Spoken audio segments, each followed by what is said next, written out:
कौन सा चैप्टर? इसमें हम लोग कहाँ पहुंचेंगे अभी? अभी हम लोग मौर्य काल के पास पहुंचे हैं, गुप्त काल के पास पहुंचे हैं, तभी तो पूरा चैप्टर आपका बाकी है।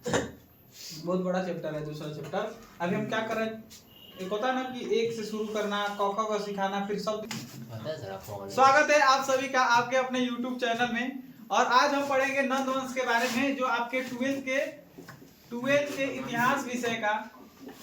इतिहास विषय का दूसरा चैप्टर मौर्य काल और गुप्त काल के राजनीतिक और आर्थिक जीवन का एक अच्छा टॉपिक है। और यहाँ से प्रश्न पूछे जाते हैं और यहीं से मिलता है आपके मौर्य काल का उद्भव, कैसे मौर्य वंश का उत्पत्ति हुआ आपके।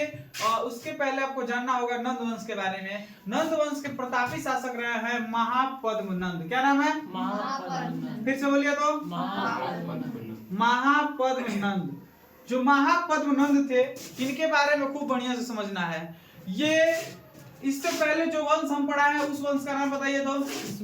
शिशुनाग वंश। कौन सा वंश? शिशुनाग वंश। इधर तो नहीं दिख रहा होगा आपके वीडियो में, इसीलिए हम इसको यहाँ लिख देते हैं, ठीक है। नंद वंश से पहले कौन वंश था? शिशुनाग वंश। और शिशुनाग वंश के संस्थापक शिशुनाग थे। नंद वंश के जो शासक थे महापद्मनंद, ये शिशुनाग वंश के अंतिम शासक। शिशुनाग वंश के अंतिम शासक कौन थे?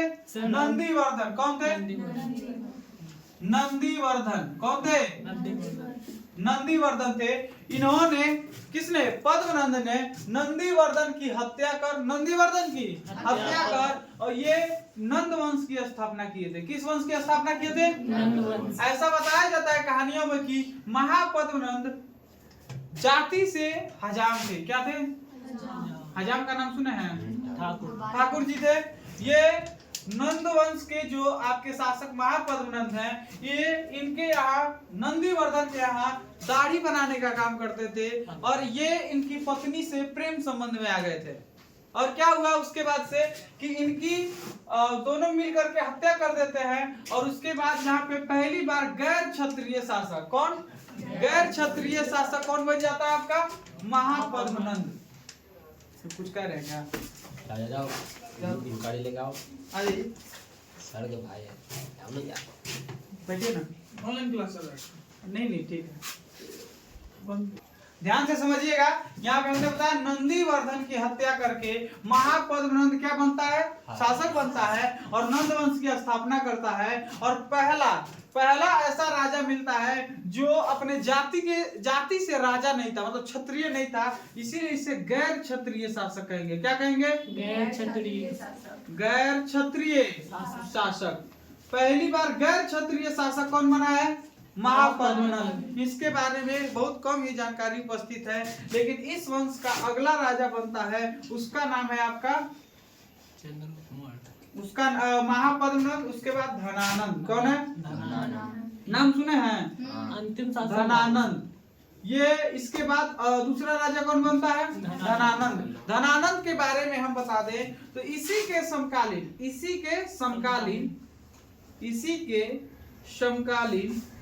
सिकंदर ने भारत पर आक्रमण किया था। समकालीन सिकंदर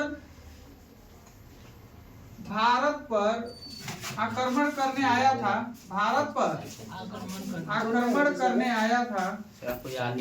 लेकिन वह असफल रहा। तो ये भी क्वेश्चन पूछ सकता है, जिस समय सिकंदर भारत पे आया था उस समय भारत पे किस राजवंश का शासक था? तो कौन सा वंश हो जाएगा? लेकिन पूछेगा किस राजा का शासक था तब? शासन किसका था? धनानंद का। तो इतना टॉपिक आपके मन में एकदम से दौड़ना चाहिए। इससे संबंधित एक नाम आएगा चाणक्य का। किसका नाम आएगा? चाणक्य के अन्य नाम से भी जानते हैं, बोलिए तो? कौटिल्य। दूसरा विष्णुगुप्त। तो इनको भी एग्जाम में बहुत अच्छे तरीके से पूछा जाता है। और इनके पुस्तक का क्या नाम है? अर्थशास्त्र। इकोनॉमिक्स नहीं, उस समय इकोनॉमिक्स का खोज हुआ ही नहीं था। तो उस समय के अर्थशास्त्र का मतलब है आज के पॉलिटिकल साइंस। अर्थशास्त्र पुस्तक में यही लिखा गया है कि मौर्य वंश में, ये किस वंश की बात कर रहे हैं? नंद वंश। इसके बाद अगला हम लोग पढ़ेंगे मौर्य वंश। उसमें प्रशासन कैसा था, राजनीतिक चीजों को किसमें लिखा गया है? आपके चाणक्य की पुस्तक अर्थशास्त्र में चाणक्य की बात करें। ऐसा कहानियों में कहा जाता है, कहानी बढ़िया समझना है कि धनानंद अपने राज्य के, इसका राज्य क्षेत्र बहुत बड़ा था। हम नक्शा पे थोड़ा सा बताने का प्रयास करते हैं, आप सभी लोग ध्यान दीजिएगा। इसका राज्य क्षेत्र बहुत बड़ा था। ये मान लीजिए भारत है, भारत है कुछ ज्यादा अच्छा भारत दिख रहा है ना, छोटा मान लीजिए ये भारत है, ये भारत है, इधर पाकिस्तान है, इधर अफगानिस्तान है। तो ये पूरा एरिया पे किसका शासन था? धनानंद का शासक था। अब यहाँ पे ध्यान देना है। और ये यहाँ पे रहता था, और ये जगह है आपका मगध। ये जगह कौन सा है? मतलब इतना बड़ा क्षेत्र का राजधानी कहाँ है आपके? पाटलिपुत्र में। मगध की राजधानी हम बताए थे ना, फिर पाटलिपुत्र राजधानी वापस ला लिया गया है। तो ये कहाँ का शासक था? पाटलिपुत्र में रह रहा था। ये मगध साम्राज्य का शासक था। और मगध का क्षेत्र देख लीजिए कितना बड़ा है, ठीक है। सिकंदर यहाँ तक आ गया था। कहाँ तक आ गया था? यहाँ तक पाकिस्तान के आसपास आ गया था। लेकिन उससे आगे बढ़ता तब तक आंधी तूफान, भारत के मौसम, जलवायु परिवर्तन, उसका सैनिक ये सब झेल नहीं पाया। मान लो तुम यहाँ घर से पटना जाते हो, पटना से घर आते हो, इतना ही देर में तुम्हारा तबीयत खराब हो जाता है। वो दूसरे देश से दूसरे देश में आने का प्रयास कर रहा है, तो सभी सैनिकों का तबीयत खराब हो गया। सैनिक असहज महसूस करने लगा और युद्ध करने से मना कर दिए, और वे वापस चले गए थे। इसीलिए कहा जाता है सिकंदर विश्व विजेता था। कहा जाता है कि सिकंदर पूरे विश्व पे कब्जा कर लिया था, लेकिन भारत पे कब्जा नहीं कर पाया। चलिए ध्यान दीजिए, इसमें हम बता रहे थे क्या इसका साम्राज्य कितना बड़ा है। ये रहा इसका साम्राज्य। इतने बड़े साम्राज्य का राजधानी कहाँ बनाया है? पाटलिपुत्र में। और ये पूरे साम्राज्य के लोगों के पूरे साम्राज्य में ब्राह्मण लोगों को, कौन लोगों को? ब्राह्मण लोगों को न्योता दिया था। क्या दिया था? न्योता। आइए हम सभी लोगों को खिलाएंगे पिलाएंगे, बढ़िया से रखेंगे।